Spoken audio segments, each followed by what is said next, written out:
Hi friends, how are you? నేను ఈరోజు వచ్చేసి first of all I tell happy international housewife day.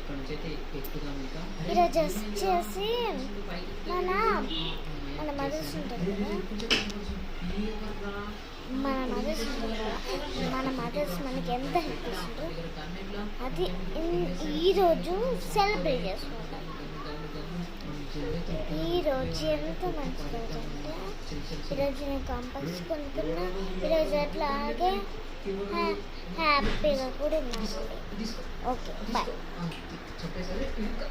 మా video కనుక నచ్చితే లైక్ చేయండి, షేర్ చేయండి, కామెంట్ చేయండి. అలాగే మా వీడియో మీకు నచ్చితే సబ్స్క్రైబ్ చేసుకోండి. Bye bye.